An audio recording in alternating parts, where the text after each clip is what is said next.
चंद्रगुप्त ने सपने देखे। एक स्वप्न था, देव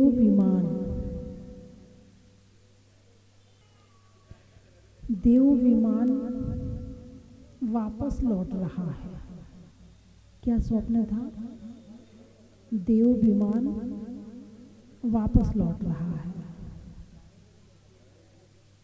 आचार्य भद्रबाहु स्वामी ने इस स्वप्न को सुनकर इसका उत्तर दिया कि स्वर्ग के देवता अब धरती पर नहीं आएंगे।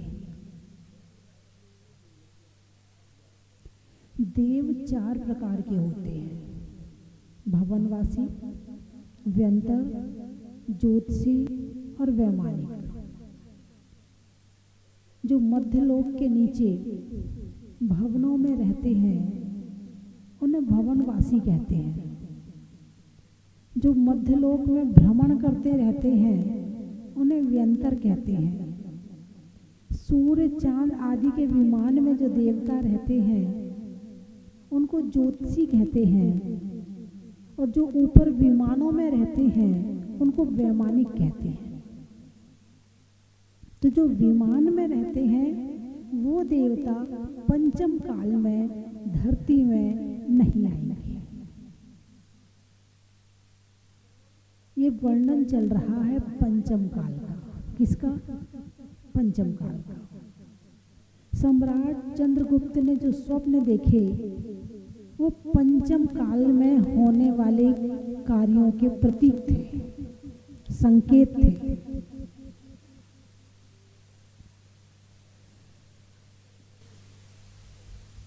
स्वप्न है कि देव विमान वापस लौट रहा है। इसका मतलब ये है कि आने वाले समय में देवता स्वर्ग के धरती पर नहीं आएंगे। तो वर्तमान समय में जो देवता नजर आते हैं, किसी के ऊपर कोई सवारी आ रही, किसी के ऊपर कोई सवारी आ गई, किसी को कुछ लग गया, किसी को कुछ हो गया, तो ये क्या है? प्रश्न हो सकता है कि वो देवता तो होते हैं, तो फिर ये कौन से देव है? देखा होगा आप लोगों ने, सुना भी होगा। अंधेरे में जाना हो, डर लग रहा है, हम नहीं जाएंगे। भाई क्यों नहीं जाएंगे? भूत होते हैं, भूत, है ना? शमशान घाट में नहीं जाते लोग। क्यों नहीं जाते? डर लग रहा है। किसका डर लग रहा है? भूत होते हैं, भूत, है ना? तो इस तरह से ये सब क्या है? तो व्यंतरों के भी 10 भेद होते हैं।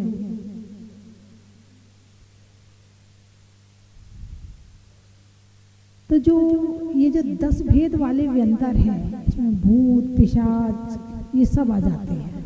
भेदों में, व्यंतर के भेदों में ये सब आ जाते हैं। इनकी कई प्रजातियां होती हैं। जैसे जैनी है, तो जैनी भी एक तरह के नहीं है तो जैनी सब। इनके देव, शास्त्र, गुरु तो सब एक ही होंगे, लेकिन इनमें भी कोई खंडेलवाल, कोई अग्रवाल, कोई पूर्ववाल, कोई पल्लीवाल, कोई मध्य प्रदेश के जैनी में अलग तरह के होंगे, राजस्थान में अलग तरह के होंगे, गुजरात में अलग तरह के होंगे। हैं सब देव, शास्त्र, गुरु को मानने वाले, लेकिन इनमें भी भेद हो जाते हैं। ऐसे हैं ये भी सारे व्यंतर, लेकिन इनमें भी भेद हो जाते हैं। और सबके अपनी अपनी क्वालिटी के हिसाब से भेद होते हैं कि किसकी क्या क्वालिटी है। तो पंचम काल में स्वर्ग के देवता तो नहीं होए आएंगे धरती पर, लेकिन व्यंतर आदि तो रहेंगे धरती पर। तो जो स्वर्ग के देवता हैं जो धरती पर आते हैं, तो वो आते क्यों हैं? किस कारण से आते हैं? कोई बता सकता है? आप लोगों ने पंचकल्याणक देखे हैं? तो जब पंचकल्याणक होते हैं तो पंचकल्याणक की पूजा में क्या बनाए जाते हैं? इंद्र बनाए जाते हैं ना? कौन है ये स्वर्ग के देव है, स्वर्ग का इंद्र है। जब गर्भ कल्याणक होता है तो रत्न बरसते हैं। ये कौन बरसाता है? स्वर्ग के देव बरसाते हैं। उनमें भी इसी तरह से पूरी व्यवस्था है। इंद्र, प्रतीन्द्र, कुबेर, पुरोहित, पारिषद, लोकपाल, अनेक जाति के देव होते हैं इनमें भी। तो जो जन्म कल्याणक मनाने आते हैं तो वो कौन होते हैं? बोलिए ना। वो भी स्वर्ग के देव होते हैं। जब भगवान को केवल ज्ञान होता है तो समोशरण की रचना करने और उसमें प्रवचन सुनने कौन आता है? उसमें भी 4 प्रकार के देव आते हैं। उसमें भूत भी आते हैं, व्यंतर भी आते हैं, ज्योतिषी भी आते हैं, सब तरह के देव आते हैं उसमें भी। और जब भगवान को मोक्ष होता है तब कौन आता है? तब भी देव आते हैं। जब कोई सामान्य केवली बनते हैं तो गंधकुटी की रचना करने कौन आता है? तब भी देव आते हैं। वो स्वर्ग के देव होते हैं जो भगवान का पंच कल्याणक मनाते हैं। रिद्धिधारी मुनियों के दर्शन करने के लिए आते हैं, महापुरुषों के पास आते हैं। तो चतुर्थ काल में आते हैं देवता। कब आते स्वर्ग के देव? चतुर्थ काल में आते हैं। और बाकी समय तो यहाँ पर कौन से देव रहते हैं? अरे बोलिए ना, व्यंतर। अब व्यंतरों में भी सब तरह के होते हैं, एक तरह के नहीं होते, कई तरह के होते हैं। बात चल रही है कि जो ये व्यंतर आदि हैं इनमें अच्छे भी होते हैं, खराब भी होते हैं। ऐसे भी होते हैं जो लोगों की सहायता भी करते हैं और ऐसे भी होते हैं जो लोगों को परेशान भी करते हैं। दोनों तरह के होते हैं। इनमें सम्यक दृष्टि देव भी होते हैं। कई कई व्यंतरों को जब भगवान के चरणों में आते हैं, रहते हैं, तो सम्यक दर्शन प्राप्त हो जाता है इनको। ये जन्म से भले सम्यक दृष्टि ना हो, लेकिन जब भगवान की भक्ति करते हैं तो इन्हें सम्यक दर्शन की प्राप्ति हो जाती है। अतिशय कौन करता है? मंदिर में जो अतिशय होते वो अतिशय कौन करता है? वो भी सम्यक दृष्टि देव करते हैं। जब कोई भक्त मंदिर में आकर भगवान की भक्ति करता है और वो देव वहाँ पर उपस्थित रहता है तो उसकी भक्ति से प्रसन्न हो जाता है और फिर अतिशय करता है, उनकी सहायता करता है, उनकी मनोवांछा पूर्ण करता है। कई बार कहते सुना, अरे उस मंदिर में से ना घंटियों की आवाज आती है, अरे उस मंदिर में से ना छम छम की आवाज आती है, रात में 12 बजे के बाद आती है। तो ये कौन है? ये देव हैं जो भगवान की भक्ति करने के लिए आए हैं। कभी घंटों की आवाज आ रही है, कभी नाचने की आवाज आ रही है। तो इस तरह से जब रात को देवता आते हैं, क्योंकि रात को मंदिर में मनुष्य नहीं आते हैं तो मंदिर खाली मिल जाता है। अब वहां पर देव मंदिर में भगवान की भक्ति करते हैं। तो देव विमान को वापस लौटने का ये संकेत है कि पंचम काल में स्वर्ग के देवता धरती पर नहीं आएंगे। सम्राट चंद्रगुप्त ने अगला स्वप्न देखा कि राजकुमार ऊंट पर बैठा है। किस पर बैठा है? ऊंट पर। कौन बैठा है? राजकुमार। मैं उन राजकुमार की बात कर रही हूं जो राजा का पुत्र होता है, उसको कहते हैं राजकुमार। जो आने वाले समय में राजा बनेगा, राजगद्दी संभालेगा, प्रजा की रक्षा करेगा, प्रजा को सुख पहुंचाएगा, न्याय की व्यवस्था करेगा, उसको कहते हैं राजकुमार। और किस पे बैठा है? ऊंट पर। टेढ़ा मेढ़ा प्राणी। कैसा प्राणी? टेढ़ा मेढ़ा प्राणी। हालांकि जो भी प्राणी को जैसा शरीर मिला है वो उसकी अपनी व्यवस्था के लिए मिला है। जैसे कि ऊंट की गर्दन बहुत लंबी होती है ना? तो वो जो ऊपर ऊपर की पत्तियां है ना, वो ऊपर तक की पत्तियां तोड़ के खा सकता है। उसको नीचे की खाने की जरूरत नहीं है, वो ऊपर तक अपनी गर्दन पहुंचा सकता है। हाँ, जब उसे पानी पीना पड़ता है ना तब बड़ी दिक्कत आती है, क्योंकि इतनी लंबी गर्दन और नीचे तक ले जाएं तो इतने जो बीच का स्पेस है वो उतना बीच में सेट करना बड़ा मुश्किल होता है। और फिर कुबड़ भी निकली है, एक ऊपर वो कुबड़ होती है ना, कुबड़ भी निकली है। और ऊंट हमारे भगवान 24 तीर्थंकरों में किसी का चिन्ह भी नहीं है क्या? नहीं है। तो ये प्राणी शुभ नहीं माना गया है, जो ऊंट है शुभ नहीं माना।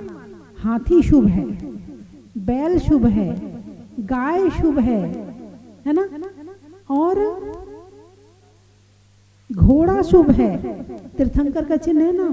बंदर को भी शुभ बता दिया, चल भाई तू भी ठीक है, मनुष्यों के साथ तू भी रहे हैं, लेकिन ऊंट को शुभ नहीं बताया। टेढ़ा मेढ़ा प्राणी है, उसकी चाल भी टेढ़ी मेढ़ी है, जब चलता है तो पूरा इधर से इधर तक पूरा घूम जाता है पूरा, तब कहीं उसकी चाल आगे बढ़ती है।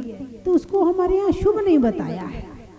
ऊंट को, ऊंट पे बैठा है, कौन बैठा है?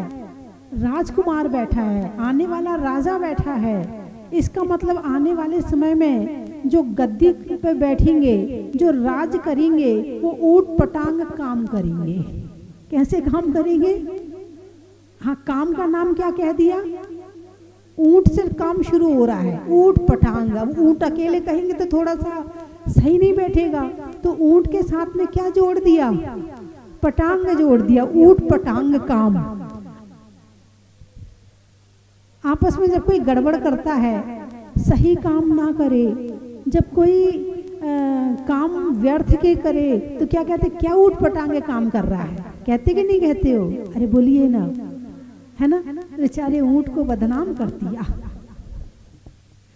टेढ़े मेढ़े काम कर रहा है, व्यर्थ के काम कर रहा है, तो ऊंट पटांग काम हो गए। तो आने वाले समय में जो राजा होंगे वो कैसे काम करेंगे?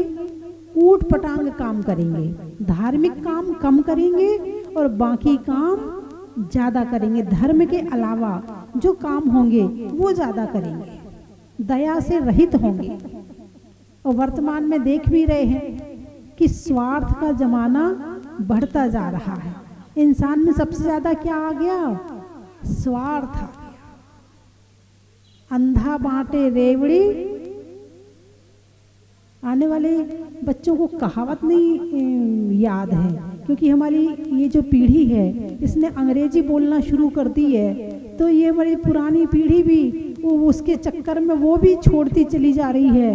वरना हमारे यहाँ तो बात बात में कहावत कही जाती थी, किसी को सीधे बात तो कही नहीं जाती थी, कहावत से ही कही जाती थी। कितनी सारी कहावत हमारे बुजुर्ग जो हैं बिना कहावत के बात कहते नहीं थे। चाहे सोने की बात हो, चाहे उठने की बात हो, चाहे खाने की बात हो, चाहे काम की बात हो, हर बात में कहावत कहते थे। और वो कहावत बड़ी सटीक बैठती थी। और अब तो ये कहावतें बच्चों को मुहावरे स्कूल में पढ़ाए जाते हैं। पढ़ाते हैं ना तुम्हारे यहाँ?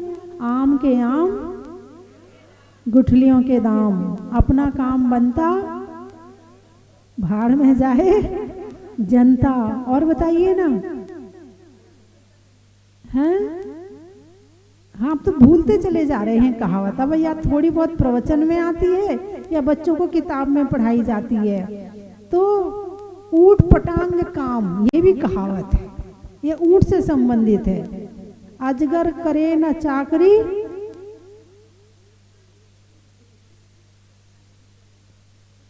अजगर करे न चाकरी और पंछी करे न काम। दास मलूका कह गए सबके दाता राम। जब कोई काम नहीं करता था तो वो अपने इस बात को सिद्ध करता था। कैसे सिद्ध करता था? बोले अजगर करे न चाकरी और पंछी करे न काम और दास मलूका कह गए सबके दाता राम। मिलना होगा तो मिल जाएगा खाने को, है ना। तो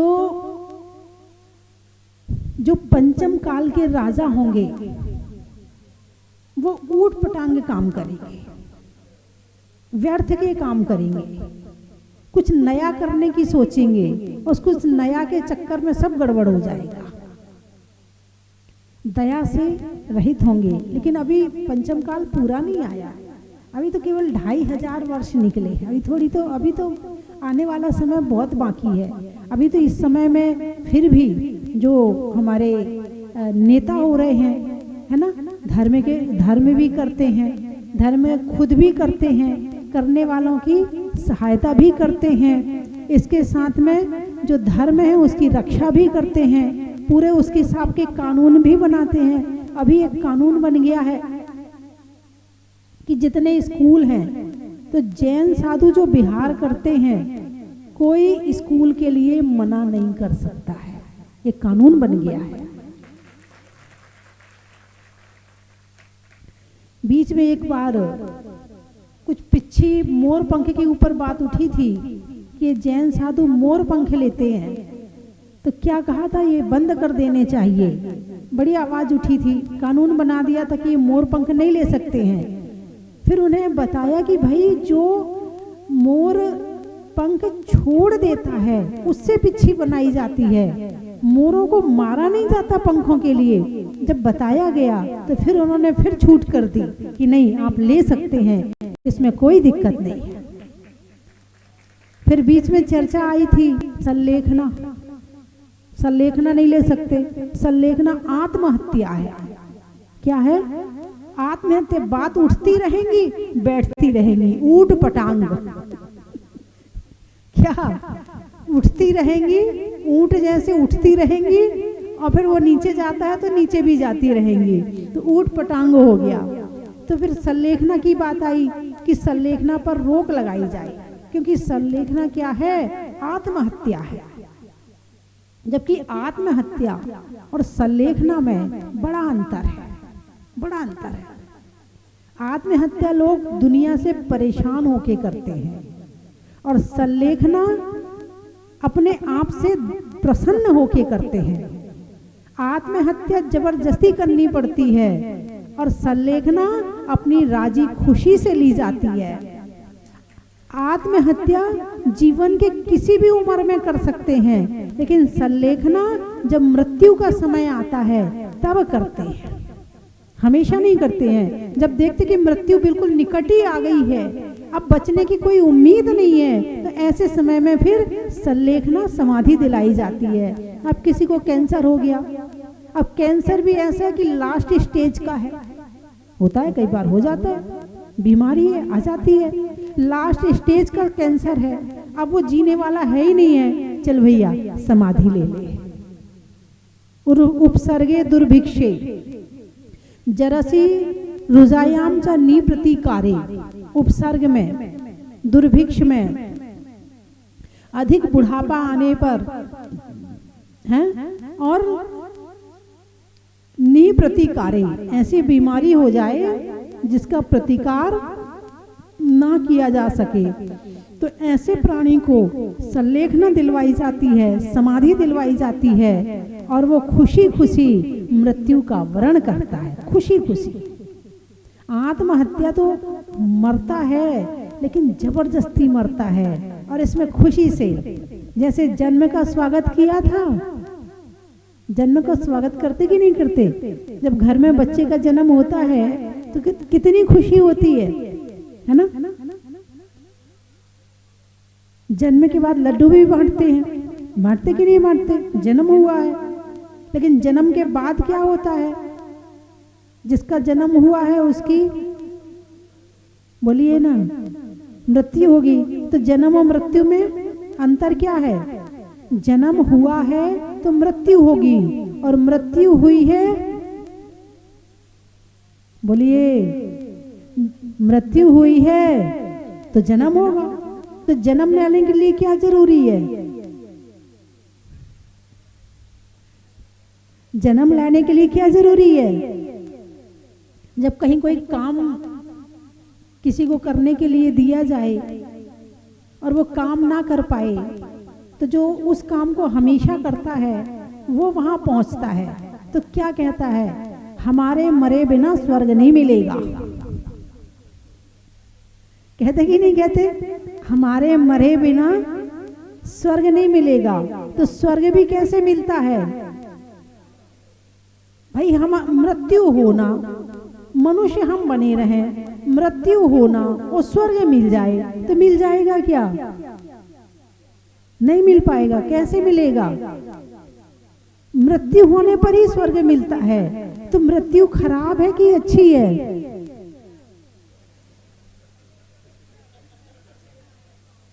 बोलिए ना, मृत्यु अच्छी है कि खराब है?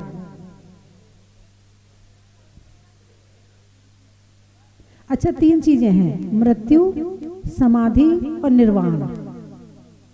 मृत्यु, समाधि, निर्वाण। मृत्यु यानी जबरदस्ती मरना, यानी कि मन नहीं है फिर भी मरना तो पड़ेगा ही भाई, समय आ गया है तो मरना तो पड़ेगा है। तो भाई रो रो के मर रहा है, हाय हाय कर रहा है मरने में, हाय अब क्या होगा मेरा, हाय उसका मुंह दिखा दे, हाय उसको बुला दे, हाय उसकी शादी कर दे, मैं मरने वाला हूँ, हाय ऐसा कर दे। ये मृत्यु है। समाधि, प्रभु का नाम लेते हुए अपनी आत्मा और परमात्मा को याद करते हुए जब वरण किया जाए तो वही मृत्यु समाधि बन जाती है। निर्वाण, जब अंतिम मृत्यु, कौन सी मृत्यु? अंतिम मृत्यु, मोक्ष जब होता है, जिसके बाद मृत्यु कभी नहीं आएगी, उसको कहते हैं निर्वाण। बाण और निर्वाण, बाण का मतलब होता है शरीर। क्या होता है? वाण का मतलब क्या होता है? शरीर। और निर्वाण का मतलब होता है शरीर रहित होना। निर्वाण कांड है ना? तो क्या शरीर रहित होने की कांड यानी कहानी। निर्वाण कांड पढ़ते कि नहीं, है ना? तो मृत्यु यदि ना हो तो समाधि कैसे होगी? यदि मृत्यु ना हो तो मोक्ष कैसे होगा? मोक्ष जाने के लिए भी मृत्यु यानी निर्वाण जरूरी है। हाँ, यदि कोई इस मृत्यु को संभाल ले तो वो समाधि बन जाती है, और फिर अंतिम हो जाए तो वो निर्वाण बन जाता है। लेकिन नाम तो मृत्यु ही है। नाम क्या है? मृत्यु है। अब एक आदमी बहुत बूढ़ा हो गया, बहुत बूढ़ा हो गया और मृत्यु आए ना, फिर क्या करोगे? निमंत्रण दोगे किसको? हे भगवान, इनकी सुधार दो। है? जब तक काम का रहता है तो क्या करते हो? मान लो कोई 40 साल का है, वो कभी कहता है भगवान मुझे उठा ले? नहीं कहता। कौन कहता है? बच्चा कहता है कभी हे भगवान मुझे उठा ले? कौन कहता है? बूढ़ा कहता है। अच्छा, जब अर्थी में लेकर जाते हैं तो क्या सुनाया जाता है? राम नाम सत्य है, सत्य बोले गत्य है। भाई राम का नाम सुन ले। अब उसमें सुनने वाला बचा क्या? उसमें सुनने वाला बचा क्या? फिर किसको सुना रहे हो? किसको सुना रहे हो? जिनको सुना रहे हो उनको समझ नहीं है, हैं? जो जा रहा है उससे कह रहे भाई राम नाम सत्य है, अर्थी पे है ना, उससे कह रहे हो। क्या कह रहे हो? राम नाम सत्य है, बाकी दुनिया में कोई और सत्य है ही नहीं है। जब वो 40 साल का था तब कहते भाई राम का नाम ही सत्य है, हम सब तो झूठी साथी हैं तेरे, सही साथी तो तेरा राम ही है। राम यानी आत्मा, राम यानी परमात्मा, राम यानी भगवान। यदि सच्चा साथी कोई है तो भगवान है, हम सब तो तेरे झूठे साथी हैं। लेकिन नहीं, जब जो 40 साल का था, जब वो 30 साल का, नहीं हम है ना तेरे लिए, तो चिंता क्यों करता है? जहां तेरा पसीना गिरेगा वहां हम खून गिरा देंगे, तो चिंता क्यों करता? हम है ना तेरे लिए। और जब वो चला गया तो कहते राम नाम सत्य है। अब ये बात यदि जवानी में समझ में आ जाए तो इंसान धर्म में लग जाए कि दुनिया में यदि सत्य कुछ है तो धर्म ही सत्य है। दुनिया में यदि सबसे बड़ा सत्य कोई है तो अपनी आत्मा और परमात्मा ही सत्य है। यदि ये बात पहले समझ में आ जाए तो वो धर्म में लग जाए। कब सुनाते हो? जब उसमें से सुनने वाला चला जाता है। अब वो चला ही गया बेचारा, पूरी जिंदगी तुम्हारी नौकरी करता रहा, तुम्हारे लिए कमाई करता रहा, तुम्हारे लिए पाप करता रहा, तुम्हारे लिए कषाय करता रहा, तुम्हारे लिए अशुभ कर्म करता रहा। क्यों? तुम मेरे हो ना। किसके लिए पाप किया जाता है? अपनों के लिए किया जाता है। अब अपनों के लिए पाप कर रहे हो तो ये अपने साथ जाएंगे क्या? नहीं जाएंगे साथ में। जब ये साथ में नहीं जाएंगे तो भोगेगा कौन? मैं 3 चीजें बोलूंगी, आपको कहना बड़ा ही महत्व है।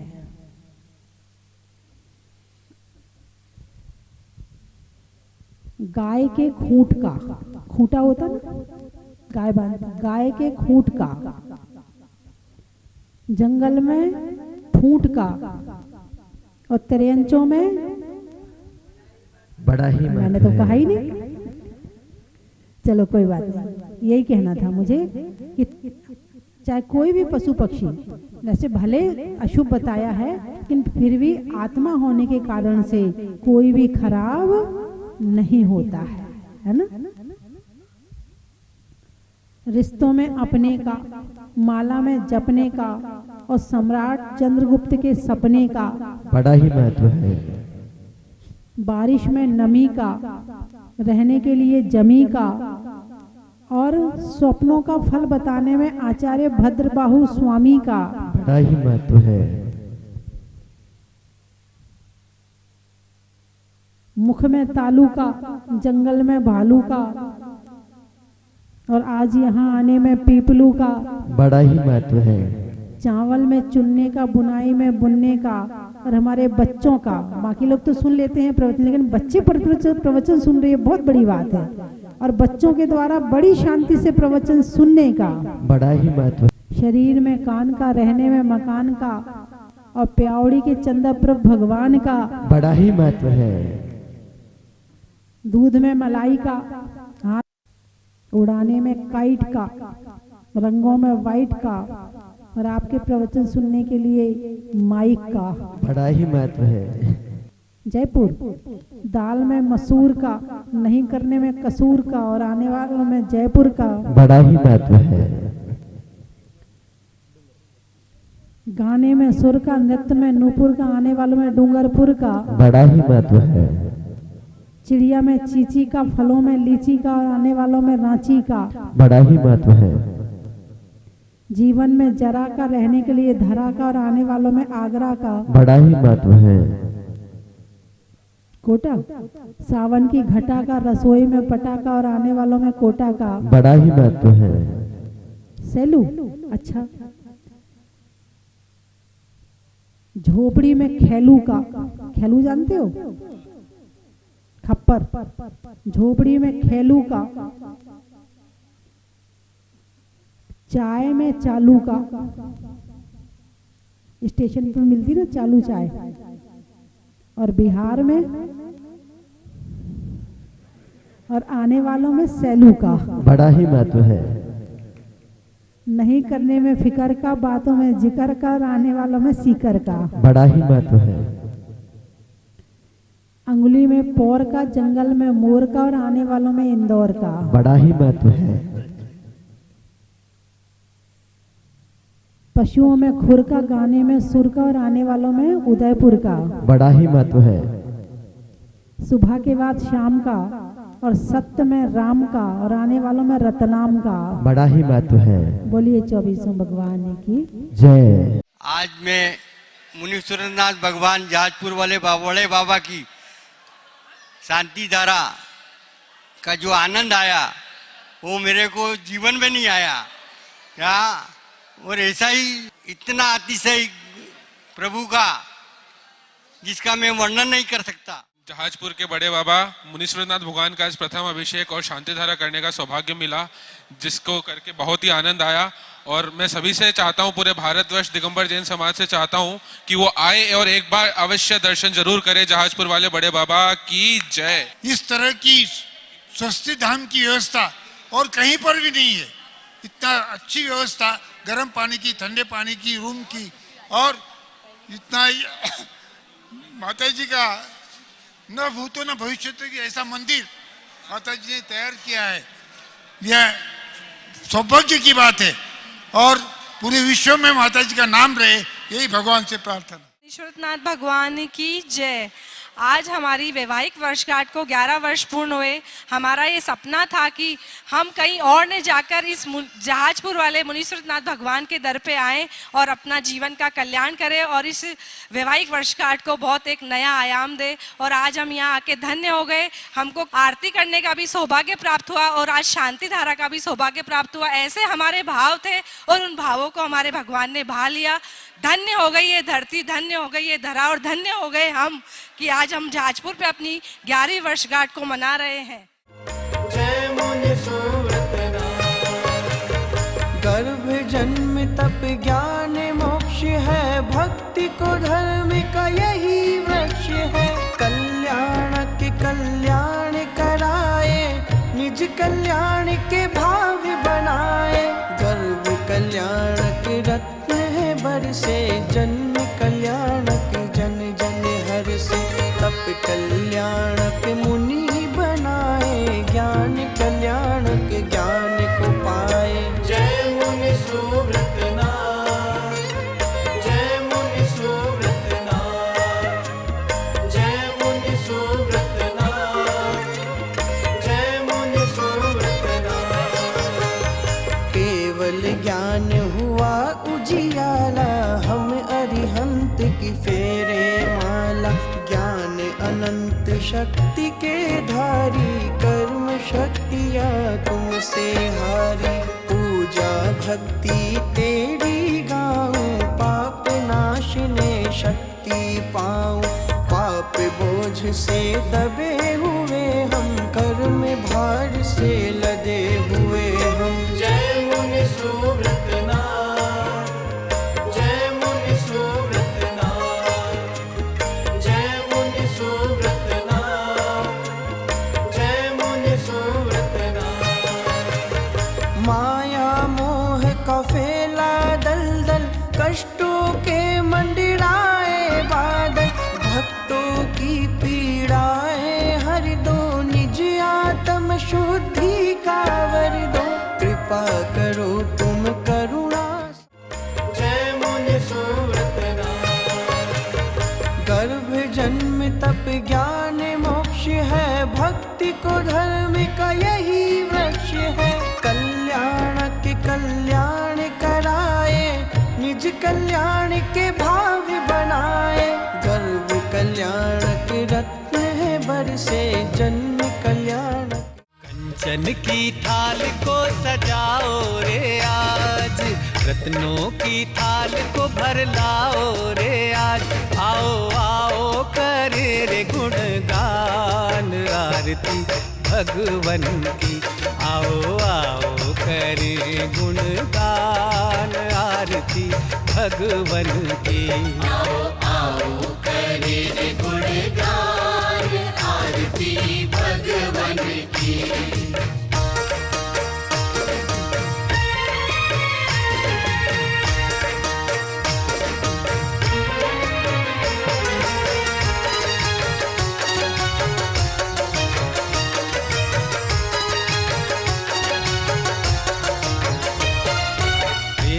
सुमित्र के राज दुलारे, माँ पद्मा जी के नैनों के तारे। पिता सुमित्र के राज दुलारे, माँ पद्मा जी के नैनों के तारे। राजगृही में जन्म लियो आप, राजगृही में जन्म लियो आप। आओ आओ मनाए खुशी आज, आरती भगवन की। आओ आओ करें गुणगान, आरती भगवन की। आओ आओ। भक्ति की बहेगी बयार, होगा ऐसा पंचकल्याणक पहली बार। पद्मपुरा की धरा सजेगी स्वर्ग सी, अमृत रसपान करने पहुंचेगा संसार। परम पूज्य वात्सल्य वारिधि पंचम पट्टाचार्य 108 श्री वर्धमान सागर जी महाराज सत्संग के मंगल सानिध्य एवं गणिनी आर्य का 105 श्री स्वस्ति भूषण माता जी सत्संग की पावन प्रेरणा मार्गदर्शन एवं मंगल सानिध्य में श्री मज्जनेन्द्र पंच कल्याणक प्रतिष्ठान नवनिर्मित खड़गासन 24 एवं पद्म बल्लभ शिखर कलश ध्वजारोहण महामहोत्सव का भव्य आयोजन। मंगल बेला 18 से 22 फरवरी 2026। शुभ स्थल श्री दिगंबर जैन अतिशय क्षेत्र पद्मपुरा बाड़ा, जयपुर, राजस्थान। सातिशय पुण्य अर्जित करने का माध्यम प्राप्त करने हेतु इंद्र एवं अन्य पात्र बनने के लिए शीघ्र संपर्क करें।